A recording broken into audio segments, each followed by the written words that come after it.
냄새나는 두리안이 왜 과일의 왕자라 불리는 걸까? 라는 제목으로 6주 만에 설교를 하도록 하겠습니다.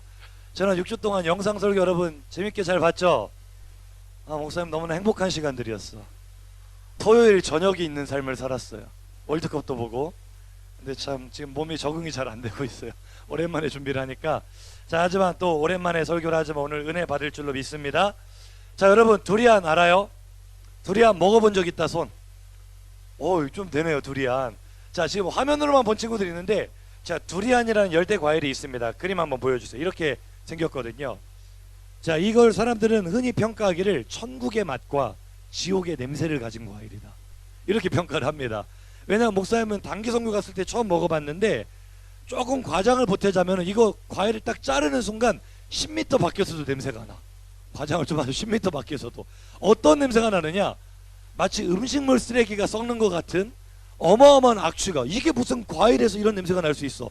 처음 본 사람들은요, 컬처 쇼크. 이게 과일 냄새라고? 이거 음식물 쓰레기통 냄새인데 이런 냄새가 이렇게 풍겨온단 말이에요. 여러분 먹고 싶겠어, 안 먹고 싶겠어? 오늘 사무실에 잠깐 물어봤어. 우리 서혜수 검사님이 그거 절대 못 먹는다고, 안 먹는다고 막 손사래를 치시더라고. 냄새 맡으면은요, 이거 먹을 용기가 안 나. 이걸 어떻게 먹어 사람이. 음식물 쓰레기 먹는 거랑 똑같이, 이런 생각을 하는데, 놀랍게도 이 두리안에게 붙어있는 닉네임이 과일의 왕자. 좀 맞는 것 같아, 안 맞는 것 같아? 어울려, 안 어울려? 안 어울려. 무슨 냄새가, 썩은 냄새가 나는 과일의 왕자는 무슨 왕자. 그런데 일단 먹어보면은요, 방금 여러분 도입 영상 봤죠? 먹어보니까 사람들이 반응이 어때요? 막 죽을라 그래요? 처음에는 힘들어하다가 맛이 어떻다 그래? 너무너무 달콤해요. 어떤 과일보다도 더 달콤하고 맛있기 때문에 먹어본 사람은 이래서 두리안을 과일의 왕자라고 하는구나. 근데 오늘 본문에 나오는 요셉의 인생이 꼭 두리안 같다는 생각을 해봐. 두리안. 왜냐면은요, 요셉의 겉으로 보여지는 삶은요, 진짜 고약한 냄새가 진동하는 것처럼 처절함의 연속이에요. 17살 때 형들에게 죽임을 당할 뻔했어요. 17살 손 들어봐. 17살. 재원아 17살이잖아, 그치? 형 군대에서 이거 나왔잖아. 휴가 나왔잖아. 형이 군대에서 막 특공 무술을 배워가지고 너를 거의 죽일 뻔했다고. 17살짜리 나를. 형이 혼자 그동안 형이 10명이 형이 10명이 나를 죽이려고 했다고. 여러분 충격 받겠어, 안 받겠어? 평생 트라우마로 남지 않을까? 겨우겨우 목숨만 건졌는데 그 17살짜리를 팔아넘깁니다. 인신매매 한 거야. 그쪽이 이집트로 팔려가는 거야. 17살짜리가. 충격이다, 안 충격이다? 가가지고 이제 노예 생활하는 거예요. 노예. 남의 집에 팔려가지고 거기서 청소하고 빨래하고 노예 생활하는 거예요. 노예 생활. 몇 살짜리가? 그게 좀 대답해. 몇 살짜리가? 괴로울까 안 괴로울까? 어쩌다가 내 인생이 이렇게 됐는가? 원망이 되겠어, 안 되겠어? 여러분이 요셉이라면. 이 진짜 지독한 냄새가 진동할 정도로 엉망진창이야, 삶이. 그런데 그걸로 끝나는 게 아니라고. 여기만 해도 참 힘들어요, 안 힘들어요? 힘들어요. 우리 같으면 진짜 포기해버렸을 거예요. 근데 요셉은요, 좀 희한해. 대단한 인물인 것 같아. 17살짜리가 그렇게 형들한테 죽임 당할 뻔 하다가 겨우 살아서 노예로 팔려가는데, 거기에서 요셉이 삶을 포기해버린다, 아니면 더 열심히 산다? 이거 좀 이상해, 안 이상해? 좀 상식적으로 납득이 돼, 안 돼? 안 되잖아. 요셉이 참 대단한 것 같아요. 자, 이쯤 되면은 이제 요셉의 삶에 햇빛이 딱 비춰와야 되잖아요. 그래, 안 그래? 그런 것 같아 보였어요. 요셉이 너무 열심히 하니까 인정을 받은 거예요, 그 자리에서도. 그러니까 여러분, 잠깐 말은 빠져나갔지만, 소윤아 설교 들어. 잡담하지 말고. 너는 지금 이따 상담 좀 하자. 성소윤, 너 지금 혼날 게 한두 가지가 있는데 예배 태도까지 그러네. 설교를 방해하지 말고. 고개 들어, 고개. 뭐 하고 있었어 지금? 요셉은요, 뭐 했지 우리 지금? 요셉. 황소윤 진짜. 요셉 뭐 했지 우리가? 무슨 말 했어? 뭐? 인정. 미안해. 여러분이요, 목사님은 중학교를 제일 가기 싫은 학교 뺑뺑이 돌려가지고 갔거든. 원불교 재단의 학교. 우리 집에서 차로 1시간 반 거리. 가는 차도 없어. 버스도 2번 3번 갈아타야 되고 스쿨버스도 안 와. 스쿨버스를 타려면 고등학교 형들 타는 차 새벽 5시 반에 가서 타야 돼.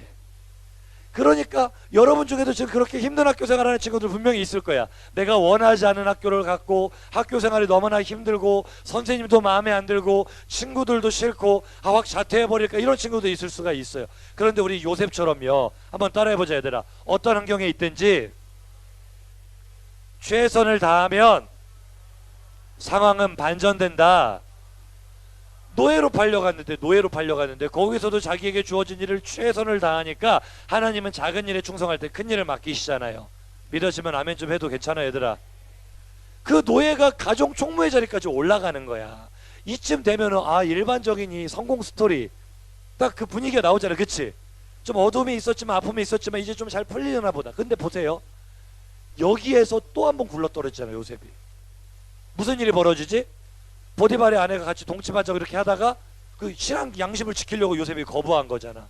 그래가지고 누명 쓰고 감옥까지 들어가요. 요셉의 입장에서는 여러분 억울할까 안 억울할까? 엄청 억울하지. 자기가 뭐 잘못한 것도 아니고. 솔직히 말하면 하나님이 요셉한테 그렇게 하면 돼 안 돼? 요셉이 지금 얼마나 정직하냐고. 아무도 안 보는데 하나님을 인정하고 사는 거 아니야 요셉은. 아무도 안 보니까 눈 딱 감고 그냥 내 앞날의 편안함을 위해서 그렇게 할 수도 있는데 나는 절대 그럴 수 없다고. 하나님 앞에서 이 큰 악을 나는 저지를 수가 없다고. 그 죄 짓는 자리를 거부하고 떠나면은 복을 받아야 돼, 벌을 받아야 돼? 우리의 상식으로는 그렇잖아. 복을 받아야 되잖아. 근데 요셉의 표면적인 삶을 보자고. 복을 받았어, 감옥 들어갔어. 자, 여러분 한번 이제 감정이입을 한번 해봅시다. 내가 요셉이라면 어떨 것 같아? 어떨 것 같아 얘들아? 행복하고 잘 살 것 같아? 정상적인 사람이나 하나님께 삿대질하게 돼 있어. 하나님 나한테 이러실 수 있냐고. 하나님 믿고 싶겠어 안 믿고 싶겠어? 안 믿고 싶을 거야. 그런데 요셉은 어떻게? 그 감옥에서도 또 열심히 산다. 옆 사람 보고 인사 한번 해봅시다. 희한하다. 인사 안 하는 친구들 지금 뭐냐? 다시 옆 사람 보고 희한하다. 여러분 이게 상식적으로 납득이 돼요 안 돼요? 이거 좀 사람이 아닌 것 같아. 어떻게 이런 일이 가능할 수 있었을까? 요셉이 의지가 남달랐기 때문에 그럴 수도 있겠지만 여러분 말이 쉽지 자그마치 13년입니다. 뭐 하루 이틀 그렇게 할 수 있다고 쳐도 13년, 앞이 보이지 않는 깜깜한 미래 속에 이게 의지만으로 되겠어 안 되겠어? 안 돼. 의지만으로 안 돼. 뭔가 비밀이 있겠어요 없겠어요? 우리 그 비밀 한번 찾아보자고요. 요셉이 그 험난하고 두리안의 겉모습처럼 막 악취가 진동하는 자신의 삶을 어떻게 견딜 수 있었느냐? 결론을 먼저 말할게요. 따라해 봅시다. 요셉은 이 세상과 자기 삶에 일어나는 일들을 보이는 대로만 믿지 않았다. 보이는 대로만 믿지 않았다. 무슨 말이냐? 자기 눈에 보이는 것만이 전부라고 생각하지 않았다는 거예요. 오늘 이 비밀을 여러분은 깨닫기를 간절히 소망합니다. 사람들은요 누구나 자기 눈에 보는 게 가장 정확하다고 생각해요. 내가 봤어. 내가 어제 봤는데 벨기에가 잉글랜드 2대0으로 이겨서 3등 했어. 정확해요 안 정확해요? 정확해요. 사람들은요 다 자기가 본 게 정확하다고 믿고 그거를 신뢰하고 자기가 보는 대로 판단하고 해석하게 돼 있어요. 그런데 얘들아 이제부터 눈을 크게 떠야 돼. 집중해야 돼. 우리 인간의 눈이 얼마나 정확하지 않은가 사진 한번 보여주세요. 나 이거 진짜 놀라워 볼 때마다. 아니 이게 자 여러분 이게 무슨 색깔로 보이세요? 봐봐. 여기는 민트색, 여기는 핑크색. 너희들 눈을 한번 확인해봐. 이게 회색과 민트색의 조합으로 보인다. 손 한번 들어보세요. 회색과 민트색의 조합으로. 자 옆에 보세요. 나랑 똑같이 보는 사람이 있는지. 자 이 정도예요. 손 내리고. 이게 흰색과 분홍색으로 보인다. 손 한번 들어보세요. 충격이죠. 충격. 손 내리고. 진짜? 이거 사기치는 거 아니야? 짠 거 아니야? 내 눈에는 있잖아 얘들아. 핑크 비슷한 것도 안 보여. 핑크 비슷한 것도. 이게 어떻게 핑크로 보여? 제정신이야? 근데 핑크로 보는 사람들은요 목사님 제정신이세요. 지금 은석이가 안경 벗고 지금 눈 가득 짚고 앞만 봐도 이게요 핑크색으로 보이는 사람은 무슨 민트색 너 제정신이야 이런다고. 얘들아 우리 눈이 정확해 안 정확해? 안 정확해. 비슷한 논란이 3년 전에 있었어요. 최초의 사진 이겁니다. 드레스 사진. 여러분 다시 한번 해볼까요? 이게 파랑색과 검정색으로 보인다. 손 한번 들어보세요. 파랑색과 검정색. 당연한 거 아니야? 근데 손 내려보세요. 이게 흰색과 금색으로 보인다. 손 한번 들어보세요.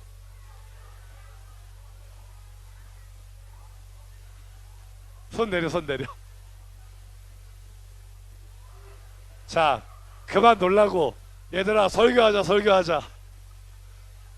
조용, 조용, 조용. 설교하자. 자, 집중. 여러분, 우리의 눈이 정확해요, 안 정확해요? 안 정확해요. 왜 이런 현상이 일어나느냐? 미국 뉴욕대 심리학과 신경과학자인 파스칼 윌리시 교수가 분석을 했어요. 사람은요, 얘들아, 색깔을 판단하는 것은 빛이야, 빛. 가시광선이 우리의 눈에 들어올 때 우리는 색깔을 본단 말이야. 어둠 속에 색깔 보여, 안 보여? 안 보이지. 사람은요, 사진을 보는 순간 우리의 뇌가, 우리가 모르면서 우리의 뇌가 작동을 해요. 자기에게 익숙한 빛을 가정을 하는 거야, 내 경험에 의해서. 이게 특별히 올빼미형 인간들, 밤 늦게까지 활동하는 목생 같은 사람들은요, 제일 먼저 우리의 뇌는 인공적인 빛을 떠올려요. 그런데 아침형 인간들, 햇빛을 보면서 생활을 많이 하는 분들은요, 자연적인 햇빛의 광선을 먼저 떠올려. 우리 뇌가 그렇게 한다고. 사진은 똑같은데 우리의 뇌가 알아서 그런 작용을 하는 거야. 그래서 이것이 인공적인 빛이 비쳤다고 가정을 하는 사람 눈에는 그 빛에 맞는 색감은 덜어내고 맞는 색감만 딱 띄워가지고 파란 검정 이렇게 보이는 거야. 근데 우리의 뇌가 이거는 햇빛이야 라고 생각을 하면은 햇빛에 비춰진 그 모습대로 흰색, 금색이 보이는 거야. 그러니까 우리의 뇌라는 거는 경험에 의존해서 보이는 대로 판단하는데 그게 정확하다, 정확하지 않다?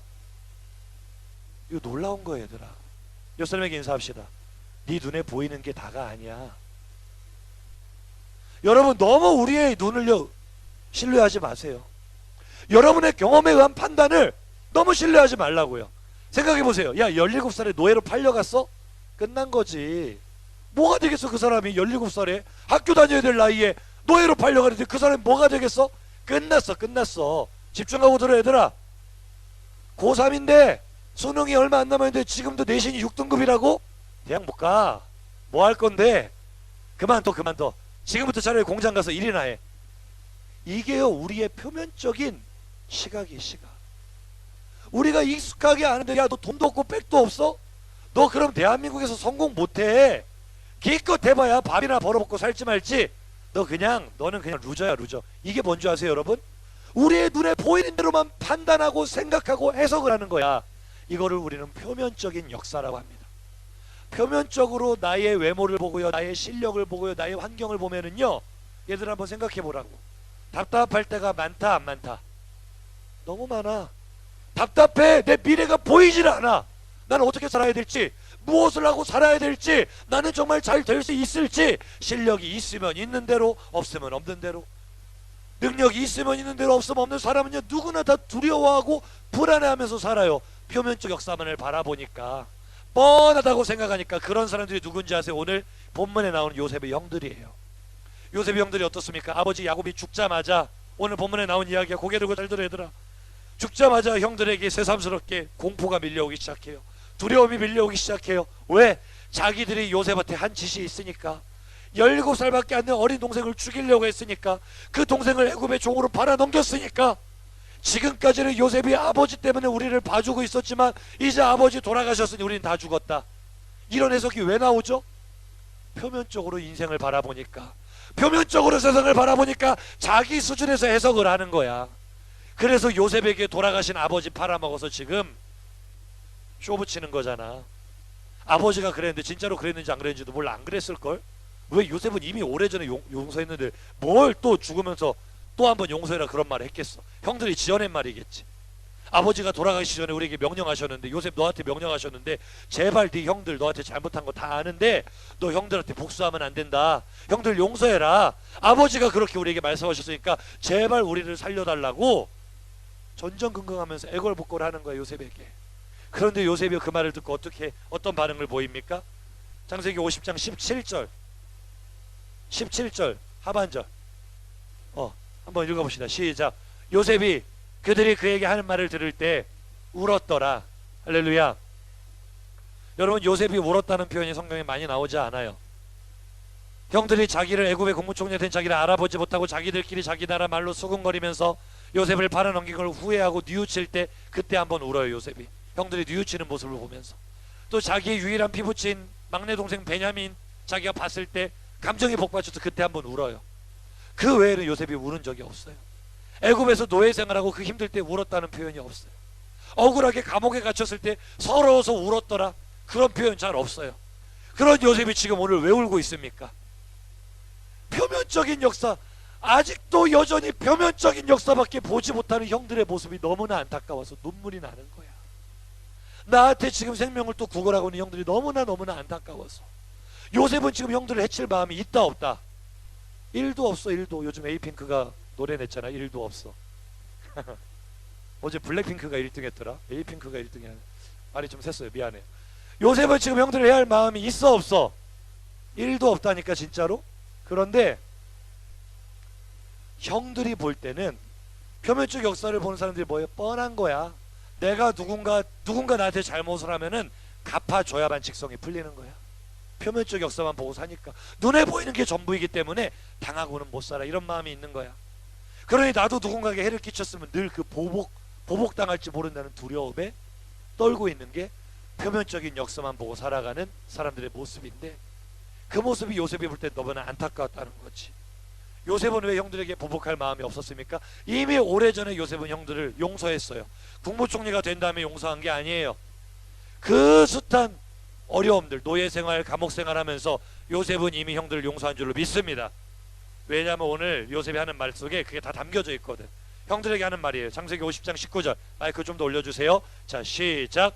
요셉이 그들에게 이르되 두려워하지 마소서, 내가 하나님을 대신하리이까. 할렐루야. 복수하려고 했다면 진즉했지. 요셉이 복수하려는 마음이 있으면 진작했지. 아니면 복수까지는 아니더라도 형들 인생 그렇게 사는 거 아니라고 따끔하게 충고하고 훈계할 수도 있었겠지, 요셉의 위치에서는. 하지만 요셉은 그렇게 한다 하지 않는다. 하지 않는다. 왜? 그의 신앙관, 역사관이 뭐예요? 내가 하나님을 대신하리이까. 요셉이 그렇게 한다고 해서 형들이 바뀌는 게 아니거든. 형들에게 처벌한다고 해서 그들이 변화되는 게 아니거든. 그저 내가 할 수 있는 것은 하나님의 마음으로 그들을 사랑하고 섬기는 것. 혹시 그들이 벌을 받아야 될 부분이 있다면 하나님이 하실 일이고, 나는 그저 그들을 사랑하자. 어떻게 이게 됐는지 아세요, 여러분? 요셉이 아까 그랬잖아요. 두리안 같은 인생이라고. 겉으로 보여지는 요셉의 표면적 역사는요, 힘들어 안 힘들어 얘들아? 너무 힘들어. 좌절할 만한 상황이에요. 그런데 요셉은 그 속에서 보았던 거예요. 나의 표면적 역사 이면에서 일하고 계시는 하나님의 손길을 본 줄로 믿습니다. 그게 없었다면 버틸 수가 없지. 눈에 보이는 것이 전부라고 생각했다면 아마 어지간한 사람 같으면 스스로 목숨을 끊었을걸. 어떻게 살아. 근데 요셉은 분명히 보았다니까요. 표면적 역사 이면에 있는 하나님의 역사를 본 줄로 믿습니다. 옆 사람을 축복합시다. 너도 보기를 원한다. 너도 보기를 원한다. 진짜예요. 목사님이 그냥 지어낸 말이 아니라 성경에서 요셉이 그렇게 말하고 있거든요. 오늘 본문 20절입니다. 한번 보세요. 색깔에 유의하면서 시작. 당신들은 나를 헤아려 하였으나. 할렐루야. 자, 이거는 표면적 역사야, 이면적 역사야? 표면적 역사야. 표면적으로 요셉이 당한 일은 뭐야? 내가 죽을 뻔했다 이거야.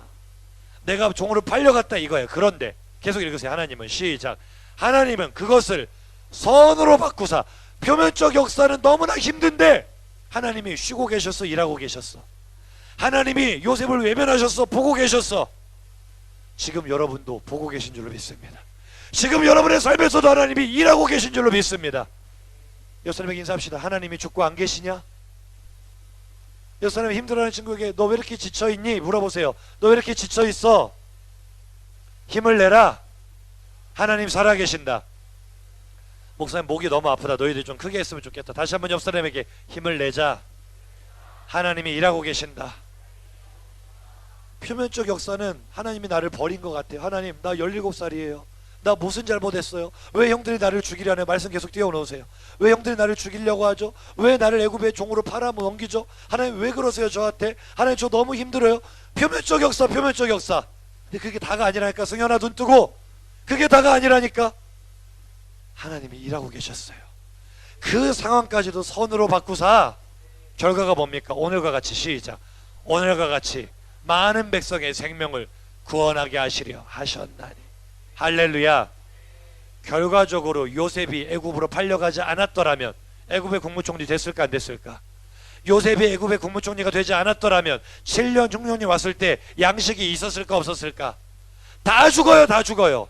하나님은 생명을 살리시려고 요셉을 선택하셔서 이해할 수 없는 표면적 역사로 그를 이끌어 가셨지만 생명을 살리시려는 위대한 비전을 이루어가고 계셨습니다.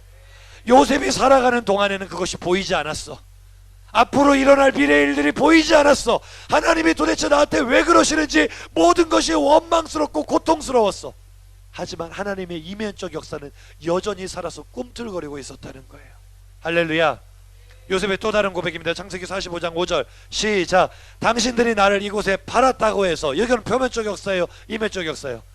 표면적 역사야. 내가 지금 당하는 일은 눈뜨고는 못 봐줄 정도로 고통스러운 일이라고. 그런데 근심하지 마소서, 한탄하지 마소서. 그 다음 시작. 하나님이 생명을 구원하시려고 나를 당신들보다 먼저 보내셨나이다. 할렐루야. 하나님의 이면적 역사를 바라보니까 내 환경은 그대로인데 그 환경을 바라보는 나의 해석이 달라지더라고요. 그래서 요셉은 감옥 속에서도 평안을 누렸어요. 노예 생활하면서도 행복을 누렸어요. 비록 표면적 역사는 두리 아래 겉표면처럼 썩은 냄새가 진동하지만 그 속에는 아주 달콤한 과일의 왕자라고 말하는 그 과육이 있는 것처럼 지금 내 인생은 완전 엉망진창 꼬여만 가는 것 같지만 하나님이 내 인생을 붙들고 이면적으로 역사하시며 미래의 비전을 이루어가고 계시니 나는 하나님만 믿고 가겠습니다. 요셉의 마음이 평안한 거예요. 그래서요, 성경은요, 요셉이 형통한 사람이었다라고 반복적으로 표현을 합니다. 그런데 보세요 여러분, 요셉이 아버지 집에서 예쁨 받을 때 요셉이 형통한 사람이었다 이렇게 말하지 않아요. 요셉이 채색 옷을 입고 막 아버지에게 사랑받고 꿈을 꾸고 이럴 때 요셉이 형통한 사람이었다 말하지 않아요. 요셉이 형통한 사람이었다 성경이 말할 때는 언제예요? 그가 노예로 팔려갔을 때, 보디발의 집에 노예로 팔려갔는데 하나님께서 그와 함께 하심으로 요셉이 형통한 자가 되었더라. 이건 말이 안 되는 거거든. 내 삶이 하나님 무슨 형통이요? 여러분 그런 친구들 많잖아. 하나님 우리 집구석이 무슨 형통이요? 하나님 내 성적표가 무슨 형통이요? 나는 인생에 꼬여만 가는데 내 성격에 문제가 있는 건지 친구들은 자꾸 나를 떠나가는 것 같고 부모님도 나를 별로 좋아하는 것 같지가 않고 열심히 최선을 다했는데 성적이 오르기는 거저 더 떨어지고 하나님 무슨 형통이요? 왜 나는 하는 일마다 안 되죠? 왜 나는 하는 일마다 이렇게 꼬여만 가죠? 무슨 형통이요? 그런데 성경이 바라보는, 하나님 바라보는 해석은 너는 형통한 사람이야. 왜? 지금 너의 표면에 일어난 일들이 전부가 아니니까 그 표면적인 역사 이면에서 하나님이 너를 만들어가고 계시니까 너는 형통한 사람이야. 할렐루야. 여러분이 자꾸 형통하면은 내가 지금 겪고 있는 모든 문제가 다 해결돼 버리고 문제가 사라져 버리고 아주 편안하고 아주 그냥 쾌적한 환경. 여러분 사람은 그렇게 되면 망합니다. 사람은 그렇게 어려움이 없으면은요 교만해져요, 망가져요. 내게 고난이 있는 것이 하나님의 사랑이고 은혜인 줄로 믿습니다. 고난이 전부가 아니거든. 하나님이 지금 만들어가고 계시거든. 얘들아 고개 들고 이제 설교 마실 건데 잘 한번 들어봐. 노예 생활하고 있는 요셉을 한번 바라봐봐. 노예 생활하고 요셉의 모습을 한번 지금 바라보라고. 거기서 억울하게 눈에 쓰고 감옥까지 들어간 요셉의 모습을 바라봐. 겉으로만 바라봐. 희망이 보여 안 보여? 미래가 보여 안 보여? 누가 그 요셉을 보면서 장차 애굽의 국무총리가 될 거야라는 생각을 했겠냐고. 그런데 하나님의 꿈틀거리는 이면적 역사는 그를 비전의 사람으로 만드는 거예요. 지금 내 모습을 이제 한번 바라봅시다. 내 미래를 한번 꿈꿔봐. 내가 뭐가 될까? 나 잘 될 거다 자신감 넘치는 사람이 있어요? 참 이상하게 청소년기에는 마귀가 그렇게 역사하는 것 같아. 너희들의 자존감을 완전히 뭉개뜨려 버려. 열등감으로 너희들을 사로잡아 버려. 야, 네 성적이 네가 무슨 대학을 가겠어? 야, 네가 뭐가 되겠어? 너 뭐 직업이나 가질 수 있을 것 같아? 너 결혼이나 할 수 있을 것 같아? 옆 사람 얼굴 한번 봅시다. 한번 인사 한번 해봅시다. 좀 쉽진 않겠다. 자꾸 우리 안에 열등감을 줘, 열등감을. 그런데 여러분 감옥 속에 있는 요셉이 국무총리가 되잖아요. 하나님의 이면적 역사를 바라보니까 인생이 달라지잖아요. 지금 여러분의 모습 아무도 눈에 보이는 것만으로 평가할 수 없습니다. 옆 사람 보고 한번 인사합시다. 너 나 함부로 평가하지 마. 인사 좀 해. 너 나 우습게 보지 마. 여러분 표면적인 모습은 그래 보일 수 있어요. 하지만 그 안에 놀라운 하나님의 가능성이 숨어 있습니다. 목사님 이야기하고 마칠게요. 목사님 청소년기에 진짜 힘들었어요. 너무나 아픔과 상처가 많아서 죽고만 싶은 날들의 연속이었어. 방황 많이 했어요. 나쁜 짓 많이 했어요. 20대 초반까지만 해도 정말 인간 구실을 못하고 살았어요. 엄청나게 방황하고 나쁜 짓 하는 목사님을 보면서 어느 누가 머지않아 저 친구가 목사가 될 거야, 머지않아 저 친구가 영혼을 살리는 사람이 될 거야. 누가 그런 생각을 했을까? 아무도 그런 생각 하지 못했을 거야. 하지만 하나님은 이미 보고 계셨다고요. 할렐루야. 여러분의 인생에 꿈을 꾸기를 바랍니다. 표면적 역사, 눈에 보이는 대로만 내 인생을 해석하지 않기를 바랍니다. 이면적 역사가 있습니다. 믿어지면 크게 따라 고백합시다. 내 인생에 보이는 게 다가 아니다. 하나님의 이면적 역사가 있다. 믿어지면 아멘 합시다. 로마서 8장 28절 말씀 읽고 마치죠. 시작. 우리가 알거니와 하나님을 사랑하는 자 곧 그의 뜻대로 부르심을 입은 자들에게는 모든 것이 합력하여 선을 이루느니라. 할렐루야. 힘들 수 있어요 여러분. 어려울 수 있어요. 하지만 그 속에서 좌절하는 거 바보입니다. 이면적 역사를 바라보기를 간절히 축복합니다. 이면적 역사를 어떻게 하면 볼 수 있을까? 하나님을 만나야 돼. 다시 한번 물어볼게. 얘들아, 수련회 가야 되겠어 안 가야 되겠어? 목사님 설교는 무슨 기승전 수련회 같아요 라고 할 수도 있는데 그만큼 중요해. 얘들아, 목사님 인생이 어떻게 변했다고, 어디 갔다가 변했다고? 목사님이 수련회 갔다 나도 내 인생이 그렇게 바뀔 줄 몰랐어. 난 너희들이 수련회 가서 예수님 만나면 어떤 인생이 될지 가슴이 뛴다. 아멘도 안 하고, 힘들게 설교했더니 아멘도 안 하고, 6주 만에 설교해서 지금 시차 적응도 안 되고 힘들고만 협조도 안 해주고. 은혜가 됩니까 여러분? 이번 수련회 갈 거야 안 갈 거야? 역사님에게 직접 물어봐. 너 갈래 안 갈래? 멱살 잡아. 너 갈래 안 갈래? 흔들어. 갈래 안 갈래? 너 죽고 싶어? 여러분, 하나님 못 만나면 죽는 거예요. 예수 못 만나면 죽는 거예요.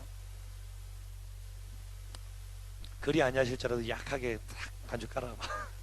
시작하면은 제대로 갈게. 마무리해야 되니까 찬양팀 준비하고요. 여러분, 목사님이 토요기도회 때 자주 하는 말인데 고개 들고 이제 끝났으니까 얘들아, 인생은 생각대로 안 된다. 실력대로 안 돼. 돈 많다고 그 인생 풀리는 거 아니야. 너희들 곧 느낀다. 곧. 너희들 지금은 시험 기간이면 불안해가지고 교회 안 나오고 학교 가잖아. 학원 가잖아. 왜? 내 성적 안 나오면 나 대학 못 가고 내 인생 망할 것 같아서. 근데 있잖아, 대학 중요하지. 그런데 하나님 놓쳐버리잖아. 너희들이 원하는 대학 가도 그 인생 별거 없어. 금방 공허해져. 그리고 정말 살기 싫구나라는 순간이 수도 없이 다가와. 인생이 참 허무하구나 느껴. 쾌락은 짧다, 후회는 길어.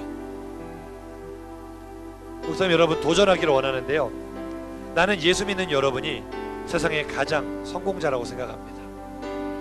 비록 우리가 돈이 없어도요, 친구가 많이 없어도요, 인정받지 못해도요, 하나님을 소유했다면, 살아계신 예수 그리스도 보배 되신 예수님을 내 마음에 소유했다면 그 사람이 승리자예요. 예수님이 내 안에 함께 하시면, 내 삶의 주도권을 그분께 맡겨드리면 두려워할 게 없습니다. 자리에서 한번 일어나 볼까요? 우리 결단의 찬양으로 나갈 건데요,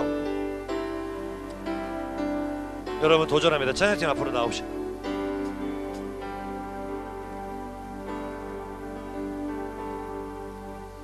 여러분의 표면적인 인생에 해석이 되지 않은 일들이 많이 있죠. 하나님, 나 이거 되기를 꼭 원해요. 이번 시험 잘 보기를 원해요. 이번 시험 통과하기를 원해요. 대학 합격하기를 원해요. 간절히 바랬지만 이루어지지 않아서 낙심할 때가 있죠. 다니엘의 세 친구는 이렇게 고백합니다. 당신이 우리를 풀물에 던진다 하여도 하나님께서 우리를 살려주실 겁니다. 하지만 그리 아니하실지라도 우리는 우상에게 절할 수 없습니다. 하나님이 살려주시면 좋지만, 안 그래도 내가 원하는 거 들어주시면 좋지만 안 들어주셔도 상관없어요. 왜? 지금 내 눈앞에 펼쳐진 표면적 역사가 내 인생의 전부가 아니니까. 모든 것이 합력하여 선을 이루게 하시는, 지금 내가 만나는 아픔까지도, 고통까지도, 상처까지도 합하여 선을 이루어 가시는 하나님을 믿는다면 우리의 삶은 감사할 것뿐입니다. 행복을 누릴 수 있습니다. 여러분 그리 아니하실지라도 감사할 수 있겠어요? 힘있게 한번 찬양해 봅시다.